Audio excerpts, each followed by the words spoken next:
I'm just reminded of this congressional testimony that you gave. I think it was about a year ago. I know because a number of people actually reached out to me about it and said, hey, Rob Spalding is doing this and that. And the question really, I believe it was with Congressman Burchett. How does the CCP shut down criticism of its human rights abuses or warfare against America? It uses our own media. One good example is its attack on the Falun Gong. It's basically convinced the entire academic university system in the United States that they are a brainwashed cult. They've done the same thing to our media institutions. And so, that is the way they do it, is by controlling our own narratives within the You're United saying States. that they're not a brainwashed cult? I think they're just a group of people that are dissidents of the Chinese Communist regime. Yeah, I agree with you too. They put on a pretty cool dance routine. It's pretty cool. What struck me here is there is a kind of a resistance movement in China. A lot of it has to do with faith. There's underground Christian churches. There's, of course, in the more isolated areas, the Uyghurs who have their own faith, and Tibetans likewise. But then across the country, the resistance is basically Falun Gong practitioners actually, actively encouraging people to consider freedom, to use that terminology. It's like huge, active civil disobedience movement. And I think in that moment you spoke specifically to how they basically, delegitimize. There's this kind of very deliberate, active approach to basically demonize, delegitimize. It's standard communist tactic to basically not address the problems or the challenges that might be brought up by the fact that, the Falun Gong existed in China, but rather demonize them because they're actually concerned about them as a political movement in China. And I think this is going on all the time, not just with the Falun Gong. It's going on with other groups. And I think what's happened in the 21st century with the rise of the smartphone and the internet and mobile networks and the cloud and all the tech companies is there's been a convergence in this capability to do this at scale, right? The thing that the United States is very good at, as evidenced by the missions in Iran, is we can operate on a global scale militarily. And I think the Chinese Communist Party, when you look at them as even the People's Liberation Army, they're the armed component of the Chinese Communist Party. But even when you talk to them individually, when you talk to their senior leaders, they are much more aware of the political warfare aspects of their mission and much more capable at that than I would say they are at the type of strike we did in Iran.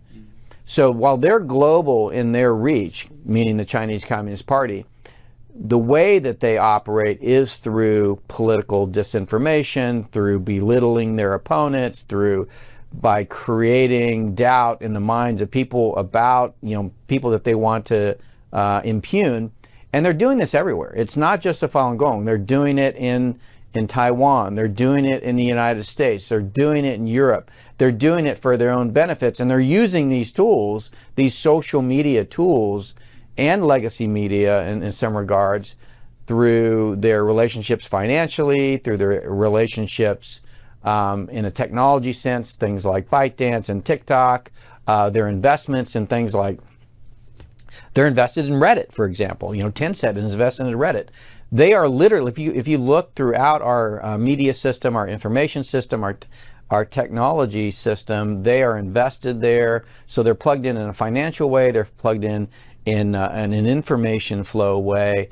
What the Chinese Communist Party, again, let's trace it back to its roots. It goes all the way back to Marx, but Soviet Union was the one that was sending out the Comintern to train that.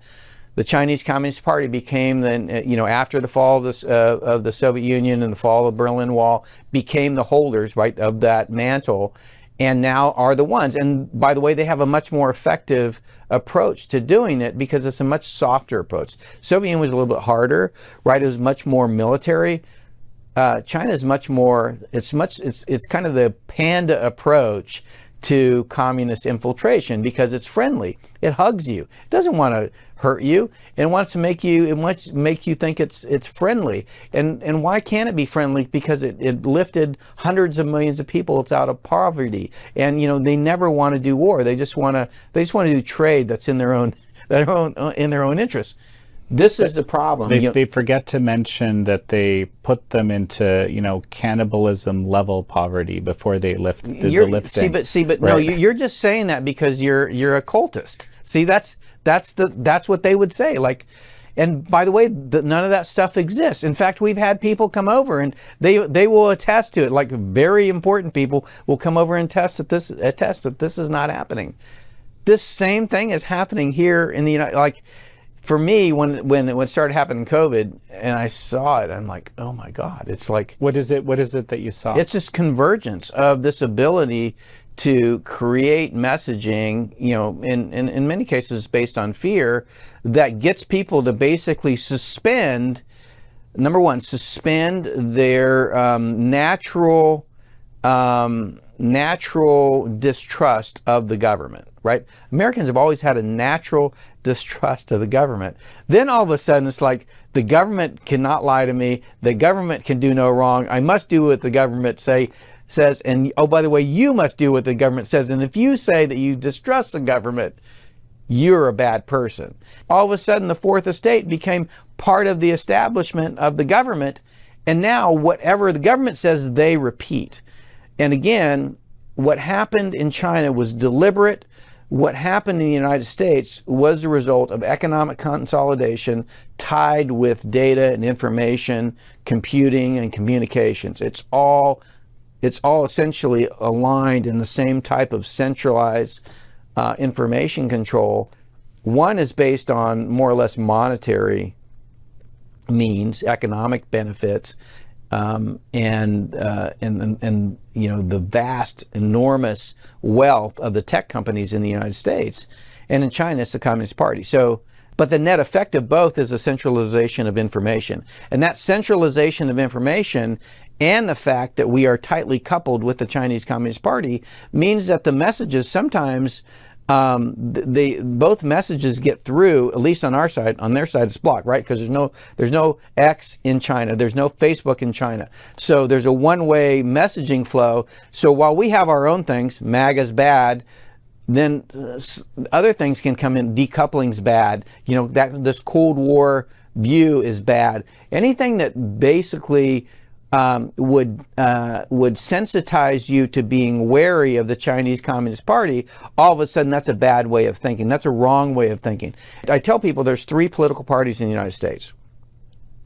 Trump or Elon said he's going to make the 3rd political party. There's already 3 political parties in the United States, right? So he might make the 4th political party. But the 3 political parties in the United States are the Democratic Party, the Republican Party, and the Chinese Communist Party. And the Chinese Communist Party is in there, and it's in this one is against the other 2, and the other 2 are against each other. So who do you think is going to win that, right? These 2 are going to be fighting while the Chinese Communist Party is basically using that partisanship. Like, we have entered into the era where this ability for our enemies to insert subtle messages that create partisanship, that destroy support for patriotism, that destroy faith and confidence in our system of government. Who are these crazy founders to come up with 3 branches of government, and that's just a bad idea, and we just need like Trudeau would say, we need a system like China, basic dictatorship. I think we need dictatorship because policy is so messy now because we have these 3 competing branches of government. I feel like there's too much quiet prejudice in America about a bunch of things, but that quiet prejudice has been planted there. This is why we're in such dire straits, I think, because there's a lot of quiet prejudice that's been placed in our psyches. When you look at the United States in a military sense, when you talk about cognitive warfare, information warfare, that is actually in the Guard, and it's in civil affairs. Like, That sounds strange, doesn't it? That would you place psychological and political warfare in civil affairs, and it would be in the Guard. It's not even a mainstream, an active duty practice. We've got so specialized militarily in the application of force, we've kind of lost sight of the more subtler tools of warfare. The fact that, our national security establishment really has no concept of information warfare when it comes to what's happening in the United States. It's really related to how the intelligence community is not really, by law allowed to work within the U.S. So we have these enormous political warfare and psychological warfare campaigns happening in the United States. We have nobody that's responsible for responding to them. The country that does this well right now is Taiwan. They had to. I was in 2020, I met with Tsai Ing-wen, the president, and we talked about this, the psychological warfare, the political warfare going on in Taiwan. And they had created NGOs to go after it. They had created country policies in terms of how they do information management. But also they have created tools, algorithms, and other things to recognize, first to recognize disinformation and then to counter it. There is nothing else that I've encountered in the West that is similar to these tools and how they're being used. So there is no recognition that cognitive warfare is kind of the name of the game today, and there's this war raging that we have done nothing about. Basically, you're saying that, TikTok and possibly other platforms are being utilized, but TikTok, of course, because it's under the control of the Chinese Communist Party, is being used actively to do this sort of thing. But people say, show me the evidence, Rob. Right, I guess it comes. Lao Y86, who is a handle on YouTube for a guy that lived in China 10 years, married a Chinese wife, came back to fled China because he was being sought out by the Chinese Communist Party, and now he makes content on YouTube and shows you how the Chinese Communist Party is inserting messages. Now that is a little bit more overt than I'm talking about, but if you kind of take if you take the science around kind of how you manipulate people's perceptions and beliefs, and then you take that and you distill it into kind of a rational way of organizing for conflict. It's completely different than the way we do it. Daniel Kahneman, a noted behavioral psychologist that actually works in economics, noted it in numerous studies that I can influence somebody to have a quiet prejudice that they're not even aware that they have.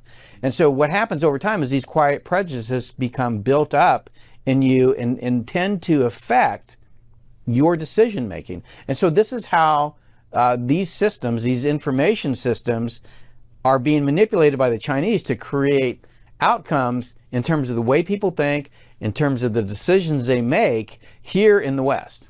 One of the things that I was just looking at recently is how the New York Times has downplayed the various atrocities the Chinese Communist Party has affected against the Falun Gong specifically. For example, right, the organ harvesting, it's referred to as something that Falun Gong activists claim, as opposed to, the voluminous independent evidence and studies that have been done on this, notably the China Tribunal in 2020.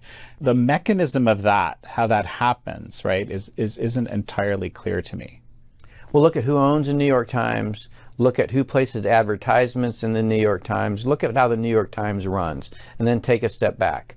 What are those entities' relationships to China? Because they absolutely affect how the New York Times behaves. It affects their editorial response. It affects the placement of ads or the not placement of ads. All of that is reflected in the bottom line. I mean, these are enormously powerful levers that the Chinese Communist Party can pull. The Chinese Communist Party doesn't have to do it themselves. They can go to, say, one of the shareholders of the New York Times, or they can go to somebody that's going to place an ad in the New York Times and say, hey, if you guys keep doing these types of stories, we will stop advertising. By the way, that's what happened to X, formerly Twitter.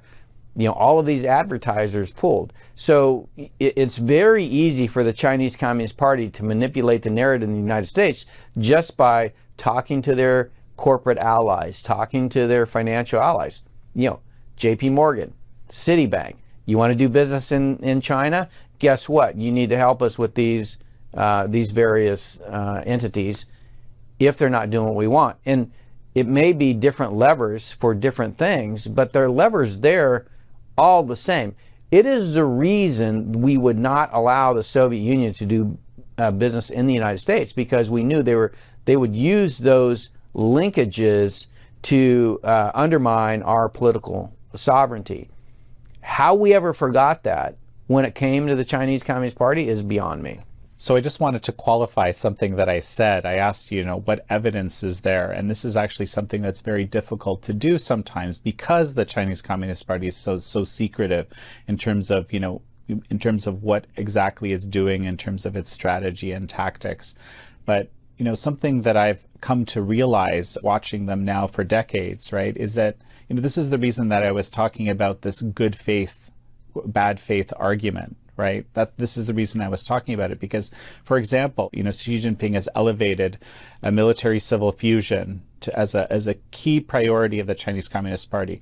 What does that mean? That means that everybody understands in the entire system, which is unbelievably hierarchical, right, that they better be implementing that. And the better they implement that, the better graces they're in to the top, which is, of course, kind of your goal.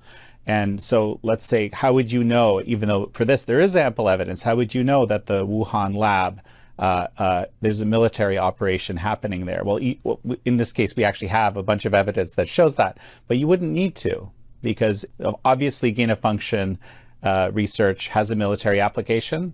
And so if you weren't doing that, heads would be rolling, in this sort of perfect opportunity to basically build your bioweapons program, which you have a robust one. So, we have to make a lot of this kind of inference. And when I see you talking about this, I hear you making, the exact same sort of inference. But this type of thinking seems to be difficult for us here in the West for some reason. Well, it's not difficult when we're talking about the CIA, right? We acknowledge the CIA can do some things that, are not acknowledged and actually, aren't in the interest of another society. So I don't know why it's so hard for us to recognize that this is something that the Chinese Communist Party does naturally. And more importantly, their system is organized according to this way. And they have laws that are on the books that said Chinese citizens have to spy on behalf of the government. And I think this is a part that's so powerful. We don't use our companies to be those levers to pull those things. So we don't use intel to go to China to influence somebody to write an article counter to the Chinese Communist Party. Chinese Communist Party would shut it down in the first place, but we don't even behave in that manner. This is something that I think the United States has a hard time understanding. So when we say, hey, this is a private sector initiative, or this company is talking to this company, we always assume that it's always on the basis of profit. In China, we've talked about this, there is a melding of the political and the informational and the economic and the financial. And those all come and manifest themselves in different ways, so that while you may be dealing with what you think is a business partner, you're actually dealing, because they're acting by law under the auspices of the Chinese Communist Party, you're also dealing with an element of what in the United States would be the intelligence community, the State Department, the Department of Defense, right? The Department of Commerce, Department of Treasury. You don't recognize that. You just think you're working with, a corporation. That is not the way their system works. And unfortunately, we don't teach our interagency people to think of China in that way. It's integrated into the very fabric of their society. It's not like, if you go in the CIA, you're in the CIA. If you're a Chinese citizen, you're in the Chinese version of the CIA by law, like everybody is. And when you think about that, well, how is that implemented? It's implemented as soon as you hit kindergarten. It goes through kindergarten all the way up through university. You're indoctrinated every single day, young kid. How do you know you're a good student in China? You get the red sash. Why do you get the red sash? Not because you got, did all your math problems right. It's because you're the best communist in that class, right? So they're reinforcing what it is to be a good communist, and what it is to be a good communist is follow the laws, follow the party, and do the things that the party needs you to do, no matter what they are.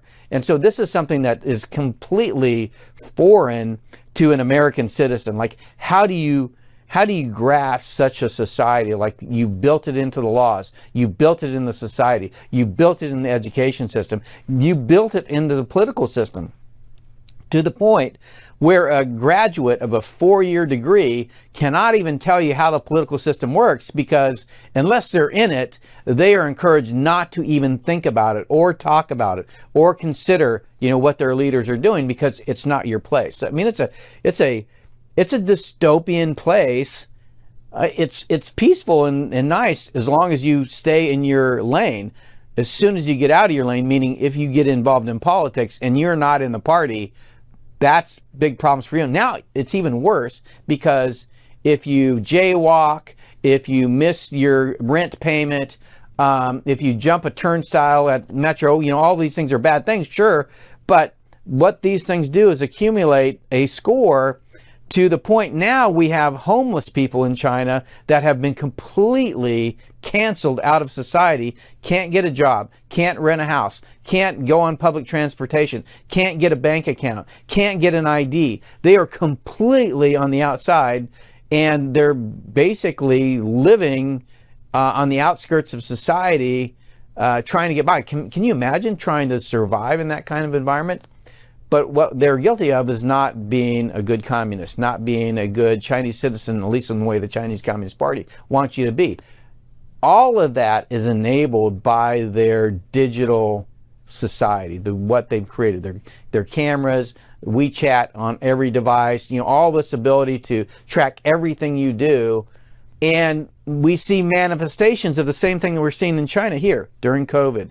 In the politics of our society, debanking is a good analogy to what's going on in China. If they don't like you, they'll debank you. What are they doing here? They're debanking people. It's eerie how synonymous our society is today with what the Chinese Communist Party's built in China, or at least has been heading in that direction. Right. And I mean, because it's not the same, right? Well, the same in that we don't have a single political party that is the overarching power in our society. No. What we have is a set of circumstances, and I alluded to them before, that have allowed for a concentration of economic power, a concentration of information power, if you will, and those have essentially aligned with an established narratives that everybody basically agrees with, because they're all going to the same, through the same university system. So we're, in essence, it's not the same system necessary in terms of politics, but it's having the same networked effect.